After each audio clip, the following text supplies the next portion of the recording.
Hello, Assalamualaikum everyone. I'd like to share with you another religion in the world, which is also one of the top 10 major religion in the world, which is the Bahai Faith. So what about this Bahai Faith and their belief? So how did this new faith begin? Grew out of the Shiite Islam in 19th century, particularly in Persia and Iran. In 1844, there was a declaration of the Bab meaning the gate, as a prophet proclaiming the coming of the new messenger of God. In 1863, there was a declaration of Baha'u'llah, the glory of God, as the fulfillment of this prophecy from 1817 unto 1892. So once again, galing ito sa tinatawag nating one of the major sect in Islam, which is the Shia or the Shiite. Then the revelation from God is ongoing. That's according to their belief. God has communicated with its culture throughout the ages through the prophets. So they also believe the prophets. Then there are 9 manifestations of God. Started from Abraham, Krishna, Moses, Zoroaster, Buddha, Jesus, Muhammad, the Bab, and the Baha'u'llah, and more to come as humanity continues to mature. So these are the 9 manifestations of God, and their revelation is progressive. Then its religion is unique for its time and place, yet are all one each other and the continuation and advancement on one before. So once again, this is an option coming from the Shiites. So what did the Baha'u'llah teach? The new revelation of the new global society of all humanity under one God. And of course, they also believe in one God. That the earth is one country and mankind its citizen. Then the spiritual teaching of all religions are universal and eternal. That's one of their teachings. Again, social teachings must be updated as humanity matures. So yun yung paniwala at pagtuturo ng the Baha'u'llah. Then we have the social teachings. What about the social teachings? So the number 1 is the racial unity. So we all know all over the world we have races. Okay, but here in the Philippines, of course, it's also a different race. Then the second social teaching is the world peace. So what we want is also peace.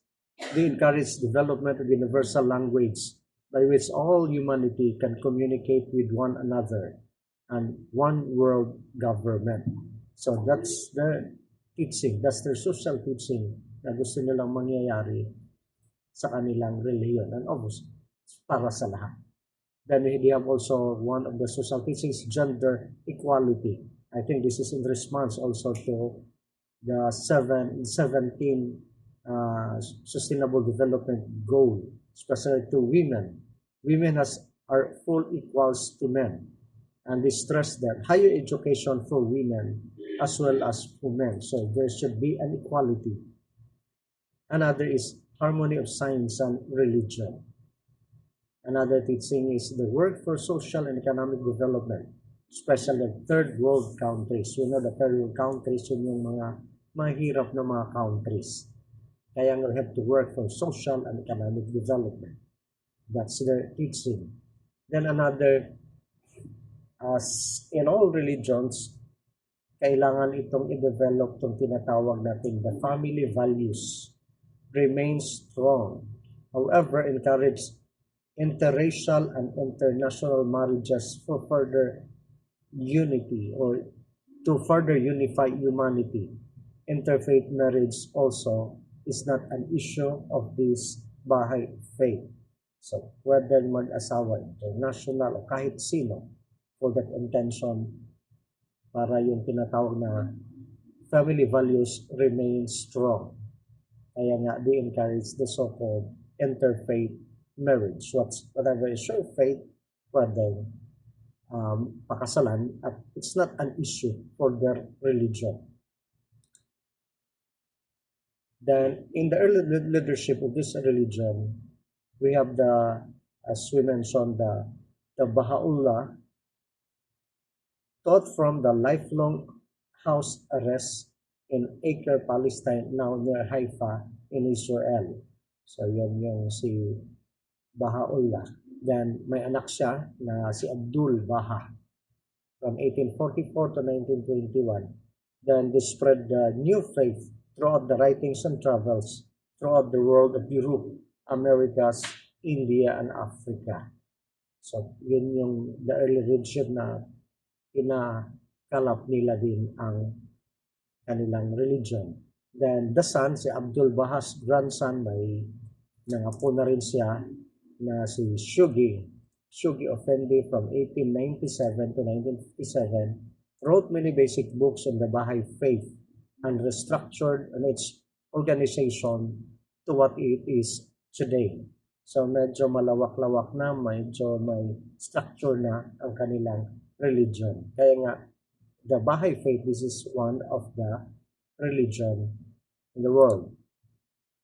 Then, the only religion whose sacred texts were written by the hand of the prophet during his lifetime. Then many books and letters revealed throughout and written by the Baha'u'llah. Among the more important books na isinulat nila is the number one is Kitab-i-Aqdas, or the Most Holy Book. This is their basic rules and ordinances of faith. So once again, the Kitab-i-Aqdas, the Most Holy Book. Then we have also the Kitab-i-Ikan, which is the Book of Certitude.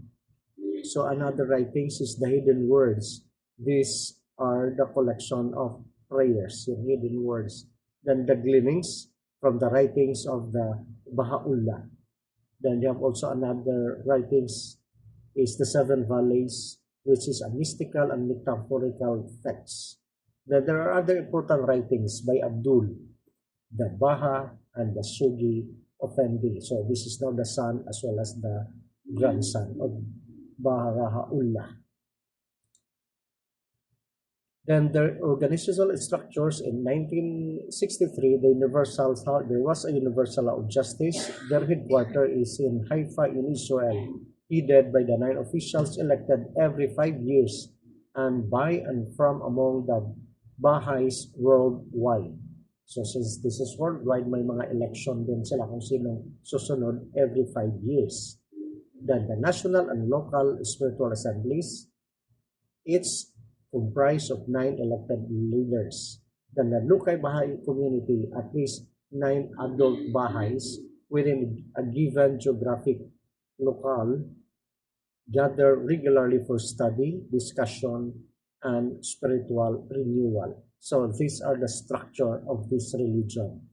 If you notice, 9 talaga yung kanilang mga leaders. Can be national, international, universal, as well as in the local Baha'i communities. So they gather together regularly to study, discuss, especially to their spiritual renewal as member of this religion. Then their sacred places, the Shrine of the Dove in Haifa, Israel, kung saan ito nag-umpisa. That was also in Delhi, India. Then we have also a shrine of Baha'u'llah, kung saan namatay, his burial site and the surroundings. They have also the garden and acre in Israel. Then other locations related to the lives of the Bab, the Baha'u'llah, the Abdul Baha, so from the father, the son, as well as their grandson. Then we have 7 temples, the Baha'i temples worldwide. 1 on each continent, in Uganda, Western Samoa, in Germany, Frankfurt, Germany, in Sydney, Australia, Chicago, in United States of America, then in Panama City, that's in Panama. So that's their temple. So if you look at their temple, medyo maganda din ang kanilang temple. Hindi talaga medyo, it's the structure talagang maganda. Okay? Then they have also their calendar, the Bahai calendar. The new calendar for the new age. 19 months or 19 days each. They have 361 days in their calendar plus 4 or 5 intercalary days. That's February 26 to March 1. Then the last month of March 2 to March 2 to 20, they have a month of fasting. So every March, starting March 2 to 20, they call it the month of fasting. The sun up to sun down.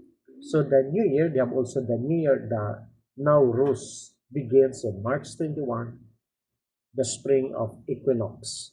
So this is the Baha'is, they also observe the 9 holidays, the annual holidays. So at least itong religion na they have also their own calendar. They have fasting, New Year, the JoArs.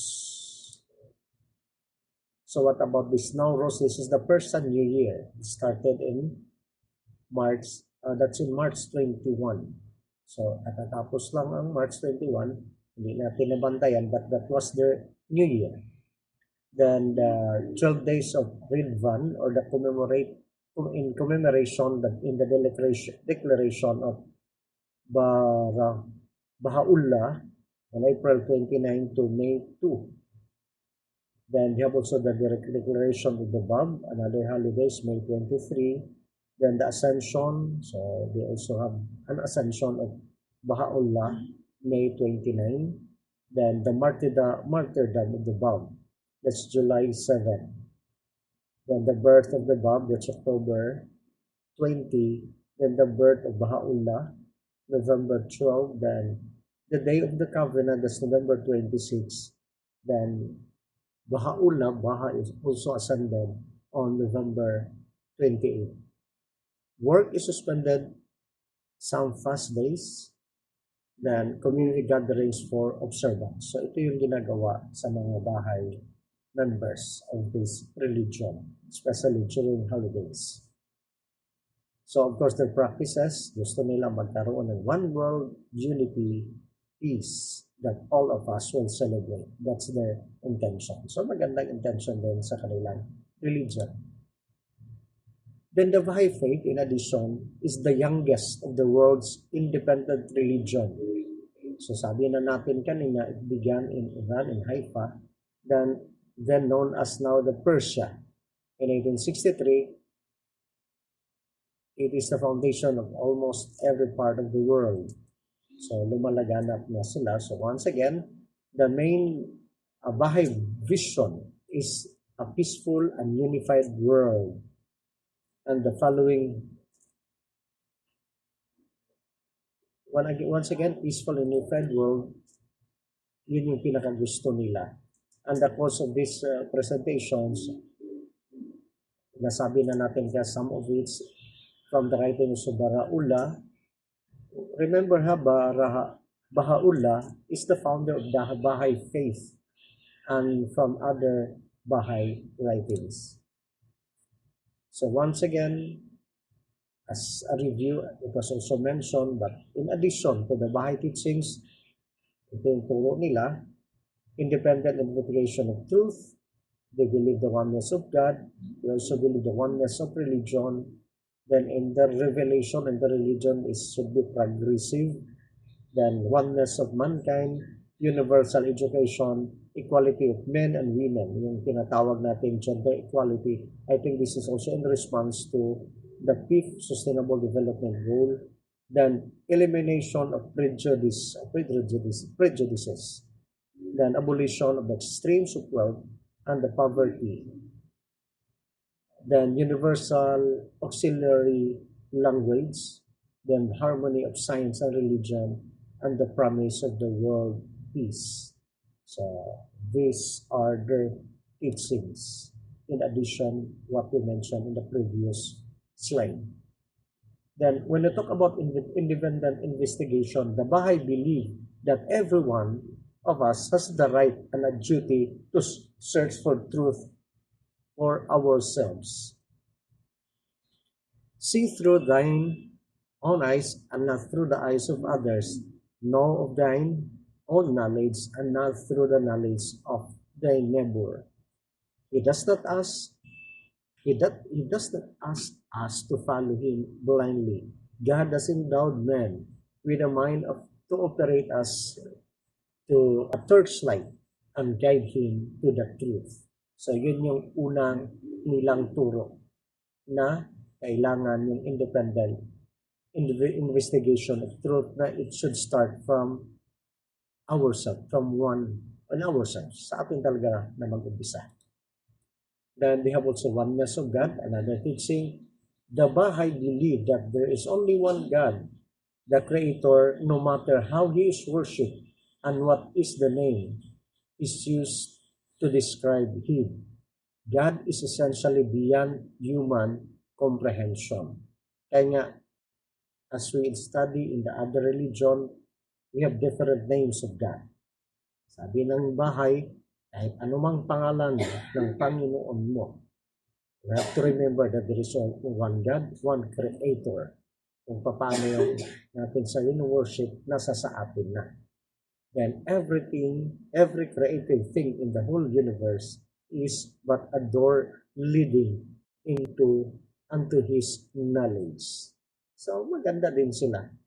Tanggalin ang prejudice, whatever is your God, you have to worship that one God.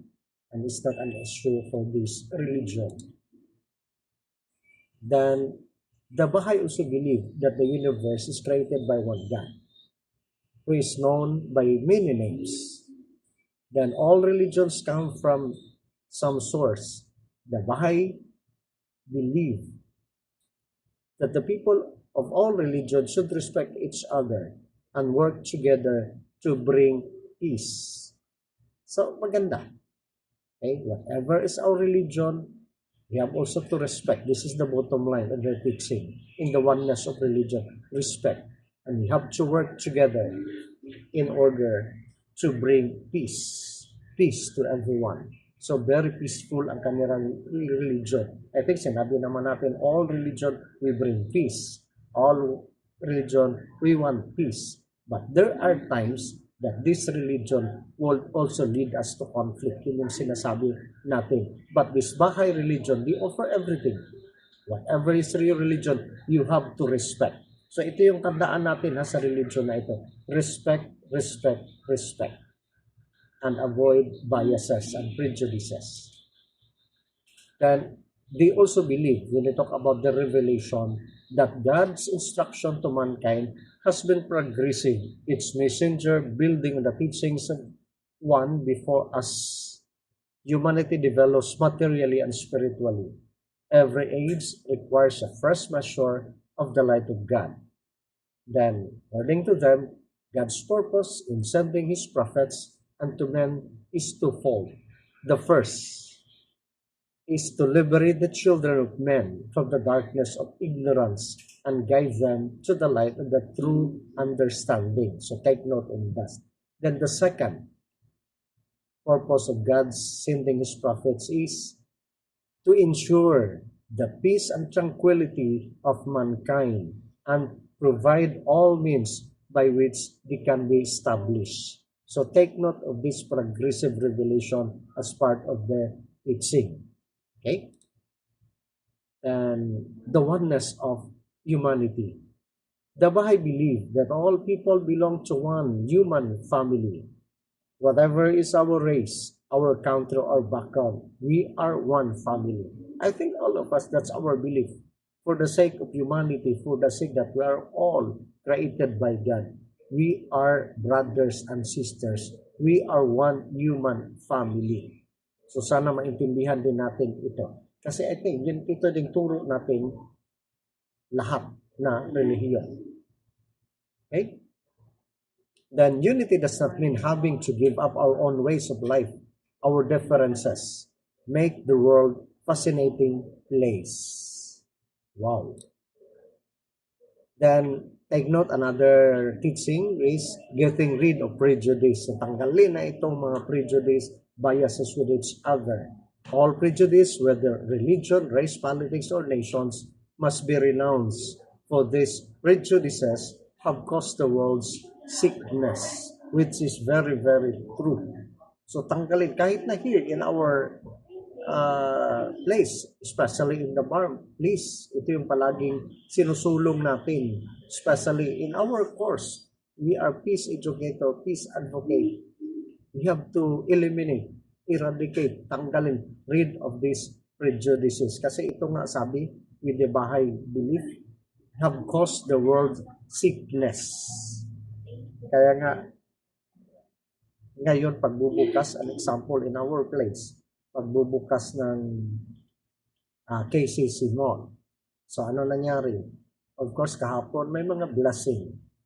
Then, siguro kung nakita niyo sa social media, mga kasamahan ko mga kaparian, nag-bless. I think 4 of them. So, what happened? Anong ginawa sa iba? Of course, did join for the sake of interreligious, for the sake of respect, to avoid prejudices. Tapos may mga kapatid tayo doon na nakatundong, sumasama sa pari habang nagbe-bless, grabe ang pagbabas. So ibig sabihin may problema, hindi naintindihan niya. Kaya nga, yun yung dapat iwasan natin, tanggalin natin, respect. Okay?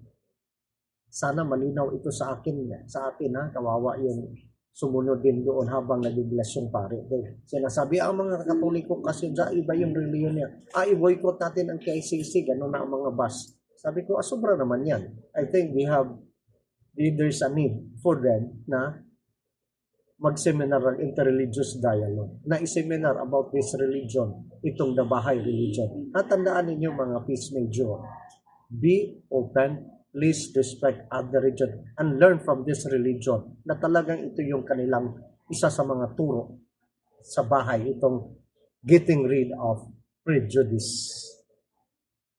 Then the fact that we imagine ourselves to be right and everybody else is wrong is the greatest of all obstacles on the path towards unity.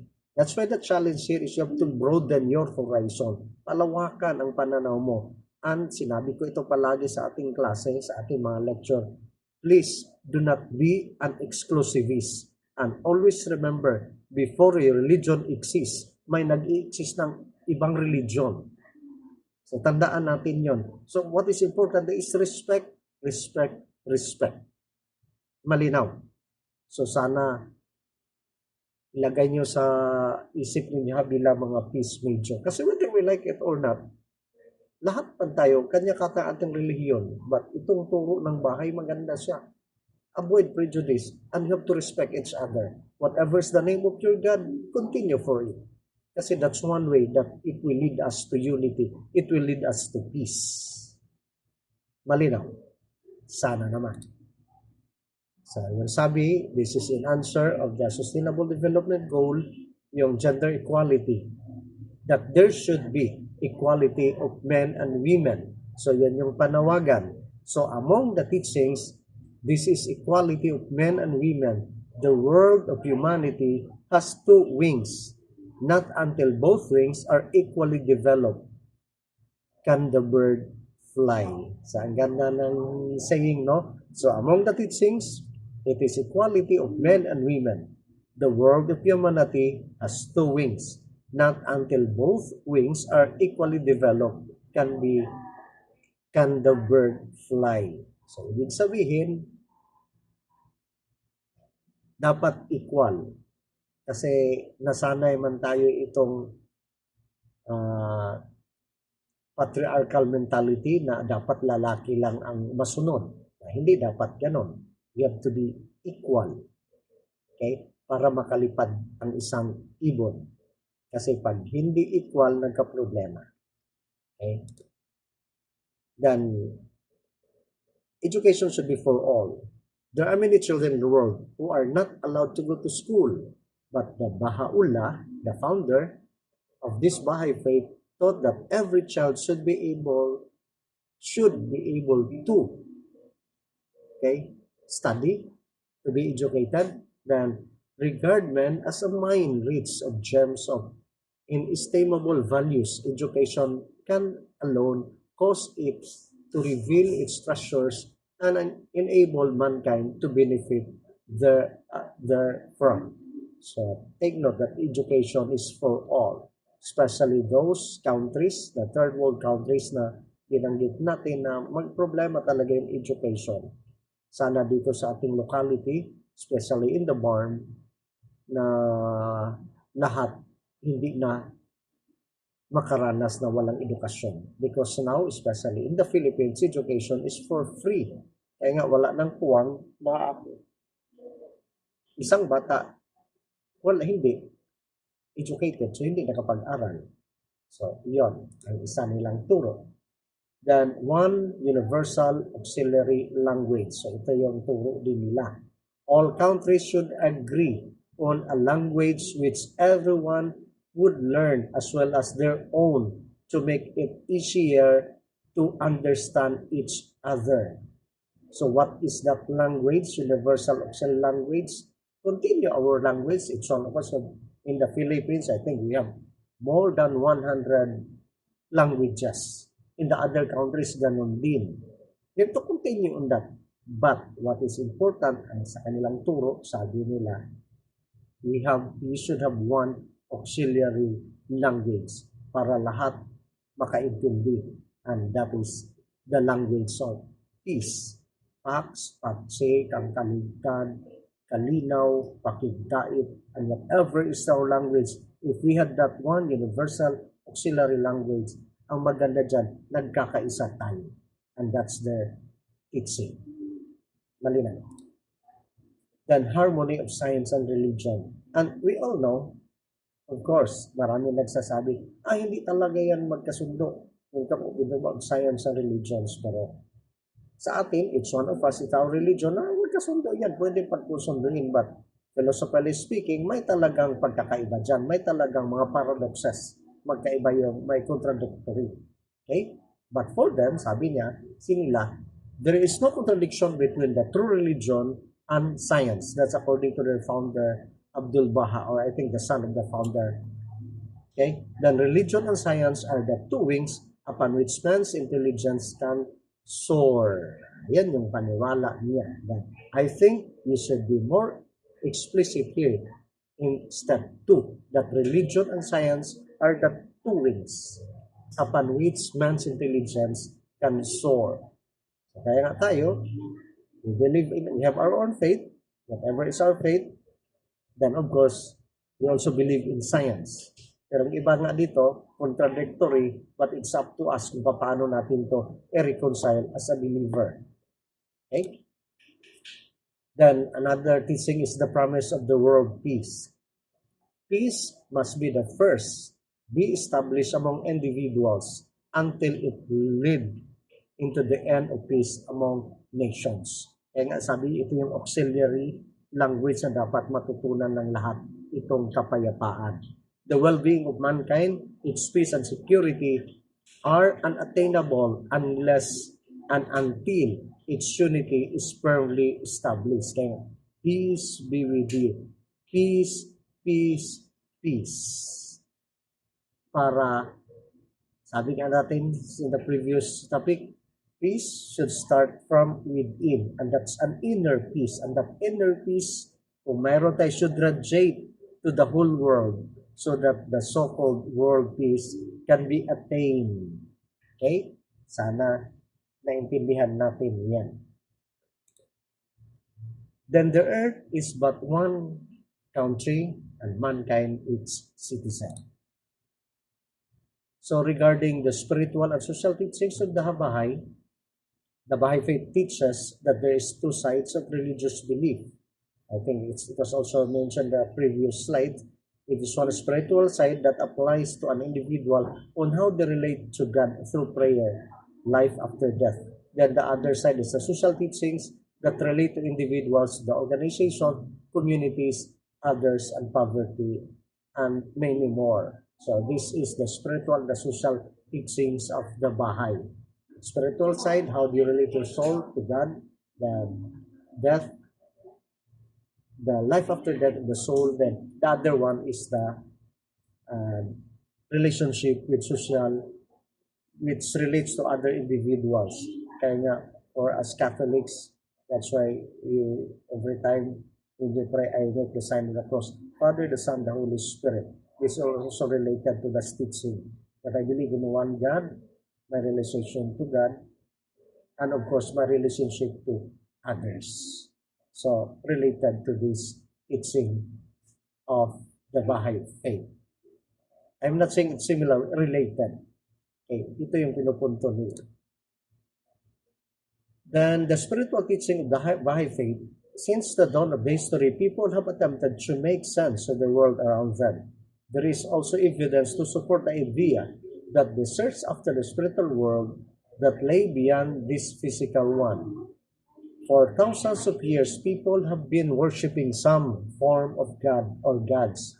The history of religious worship predates what we now call the world religions, which is Hinduism, Buddhism, Judaism, Christianity, Islam, Sikhism, and the Bahai Faith.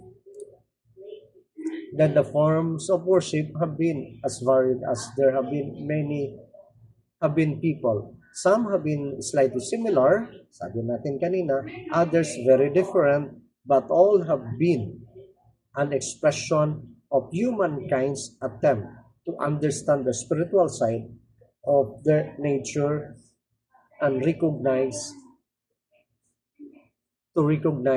a God or to one God. So, the similarity, kaya nga sabi ko in the first meeting natin, especially yung sa atin na, anong sinasabi? Abrahamic faith or people of the book, Islam, Christianity, and Judaism. We have one forefathers and we are united on that. We are the same belief. We have the same forefathers. So yun yung kagandahan doon. So you have to dwell on these similarities. So later siguro, the difference that can be discussed later. Kasi if we dwell on the differences, doon tayo magkalabo-labo. Kasi alam naman natin yun na talagang magkaiba yung ating pananampalataya, ating religion. Then, a look at God in the Western religions has been seen as the highest reality and the creator of all that exists, a God who acts within history. A close look of the book of Genesis to the Bible shows evidences that many support a belief in an active creator God. God can intervene and act within the people's life. The story of the escape from the Egypt to the Hebrews gives an excellent example how God appears to intervene in the affairs of people. I think nakikita natin ito sa Torah, nakikita natin also in the Holy Quran as well as in the Bible. Kasi sabi natin na we are an Abrahamic faith. That's the similarity. Then God, who is seen as one who sends prophets to bring his teachings to humanity.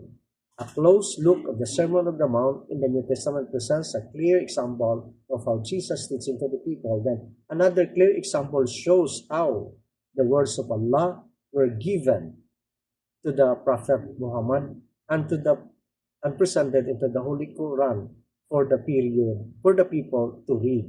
So you look at the similarity.